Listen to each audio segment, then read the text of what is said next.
Hello.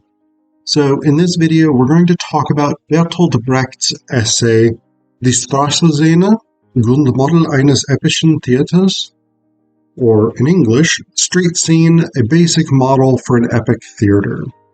So I've actually talked about Brecht's epic theater before, but the Street Scene is a really nice, fairly short essay by Brecht in which he lays out the basic philosophical premises of the epic theater, which is, of course, so he picks this idea up from Erwin Piscator, who was one of Brecht's big philosophical influences, but Brecht comes to be sort of the primary theorist and one of the most famous practitioners of the epic theater through plays like Mother Courage and Her Children, The Good Person of Szechuan, The Resistible Rise of Arturo Ui, etc., etc.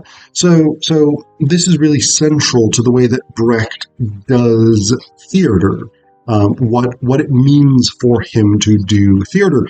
And one of the things I like about the Street Scene, I am teaching a very Brechtian play in my Literary London course, and I looked at several different possibilities of texts out of Brecht on theater, the development of an aesthetic, which collects up a number of his essays and philosophical works, and the Street Scene is one of the most concise and clear explanations of what the epic theater is meant to do. And so it works really, really well as a teaching tool to introduce particularly undergrads to Brecht's philosophy of theater. So one of the things that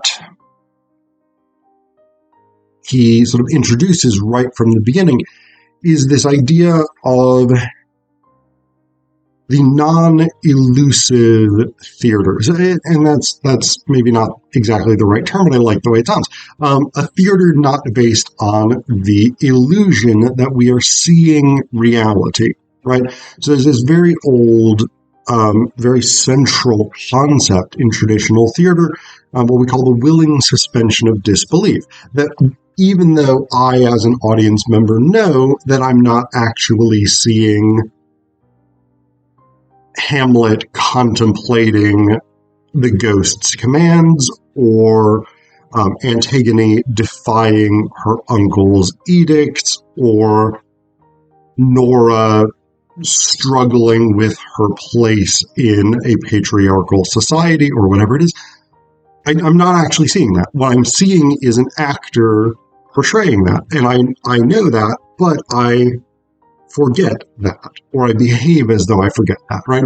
I willingly suspend my disbelief that what in the illusion of theater, and I accept that I'm actually seeing the things being portrayed. For the epic theater, no.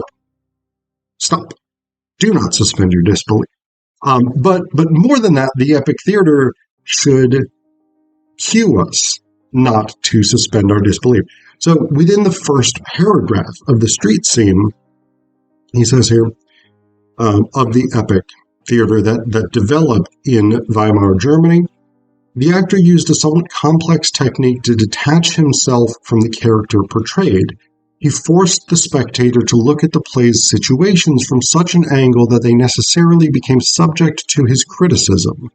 Supporters of this epic theater argued that the new subject matter, the highly involved incidents of the class war in its acutest and most terrible stage, would be mastered more easily by such a method, since it would thereby become possible to portray social processes as seen in their causal relationships. So this is actually quite a good, two-sentence? Yeah. Two-sentence description of what the epic theater at its heart does. So again, there's that sort of refusal to buy into illusion. There's always a marked distance between the character and the actor. There's always that implicit or explicit element of commentary where the actor is saying, I am performing as this character, showing you what this character would do or does do, rather than I am this character. So there's no identification, right? So it's not David Tennant becomes Hamlet or whatever it is. It's I, David Tennant, the actor, am showing you here is what Hamlet would do. And that is a construction. It is constructed artistically. And the reason that it is constructed in the way that it is constructed is to get you to reflect on something.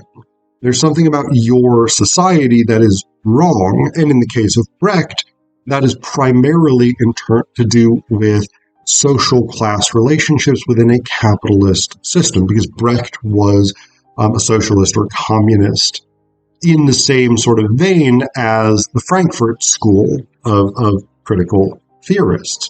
And so this idea is basically, I am presenting this spectacle to you, not so that you may enjoy it or immerse yourself in it or even experience catharsis in this Aristotelian way, in the sense of Aristotle's Poetics, but so that you can look at this scene and start to draw critical conclusions about the nature of society, social relations, power dynamics, the violence that underpins our society or your society, whatever your society is in, if you're in a different society than I am, whatever it is, and that you can then turn that into a form of social criticism. And so one of the things that he does in the street scene is he takes this very day-to-day example of a type of performance, and he uses that to elaborate on the objectives of the epic theater. And the street scene that he chooses is a person describing and sort of acting out for an audience what happened in a car wreck. Right, so you imagine a sort of street corner. There has been a traffic collision, and an eyewitness is sort of reporting to the curious onlookers what has occurred. This person is not, their objective, according to Brecht, is not to make the audience of spectators believe that, oh, I'm now a chauffeur. Willingly suspend your belief and believe that I am a driver or that I am a pedestrian or whatever it is. It's always presented with a distance between the character and the actor / narrator / descriptor, right? So it's always going to be the person describing that accident is always going to be, he did X, she did Y. Brecht always uses male pronouns because it's I think it's 1940s or whenever it is. And so that was the default for writing, but they did this, right? If we're thinking about how we conceptualize performance, if I as an actor say, well, Hamlet does this, but I am if I'm performing Hamlet and I say, well, Hamlet does this, and there's that sort of that third person element to it. The driver behaved like this. The driver honked the horn to try and get the pedestrian's attention, and the pedestrian threw up his hands. we have that strange sort of detachment, right? Because I am literally throwing out my hands. I'm literally pretending to honk the horn, and yet I am not inhabiting that character, right?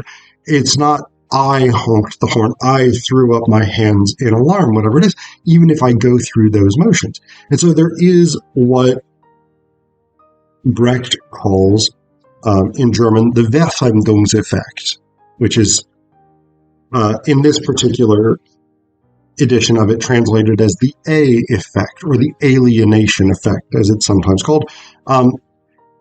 My sense is that scholars of Brecht now tend to translate it more as the distancing effect, but I think in some ways it all works, because basically what Brecht says in this of the alienation effect is, what is involved here is, briefly, a technique of taking the human social incidents to be portrayed and labeling them as something striking, something that calls for explanation, is not to be taken for granted, not just natural. The object of this effect is to allow the spectator to criticize constructively from a social point of view. So, one thing that does this is that distancing between the character and the actor, right? So when the demonstrator on the street corner says, the driver did X, and mimes that thing, you have that disjunction, right?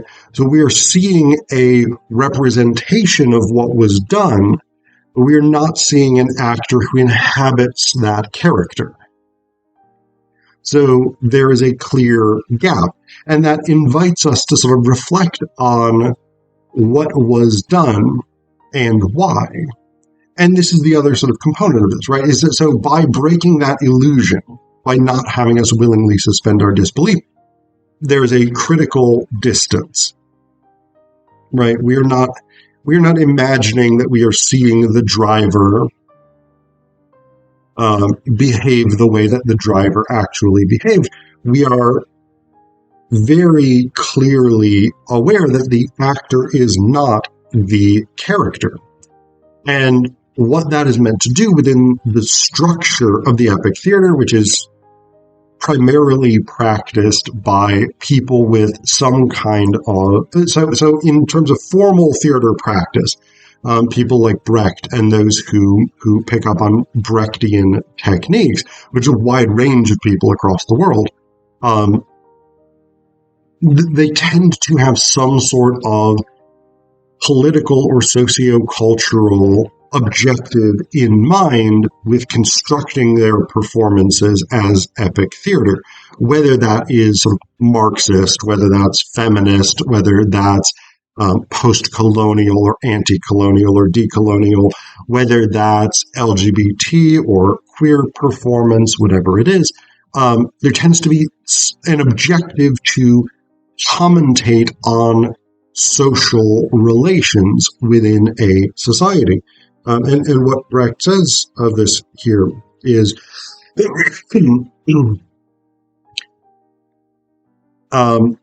the theatrical scene, if this is to qualify as epic, namely the demonstration should have a socially practical significance. Whether our street demonstrator is out to show that one attitude on the part of the driver or pedestrian makes an accident inevitable, where another would not, or whether he is demonstrating with a view to fixing the responsibility, his demonstration has a practical purpose, intervenes socially. So, again, the epic theater tries to do something. It provides commentary, and it's not necessarily... One of the things that separates the epic theater from, say, didactic performance, because didactic performance has a specific objective, and it says to you, this is the correct thing, this is the right answer, right? And so very sort of basic, I don't want to use the term basic, but sometimes this is quite accurate, very sort of basic Anti-apartheid theater, for instance, will sometimes do this. Anti-racist theater will sometimes do this. Feminist theater will sometimes do this, right? You get these sort of examples where it's the other side is bad and our side is good and oppressed. And it is very straightforward, and there's not much ambiguity to it, and these sorts of things. And that's not epic theater. So epic theater, while the playwright or performer may have some objective in mind, the ultimate objective of the practice of epic theater is to encourage audiences to think critically about what has occurred and to bring those analytical, critical skills to this event. So going beyond just let's see this thing, it is let's see and learn to make meaning of this in a socially, in a way that has some impact on the world around us. Sometimes this is more didactic than others, but as a general rule, the objective of epic theater is more about training people to think critically about power relations and to start bringing that critical lens into the world around them.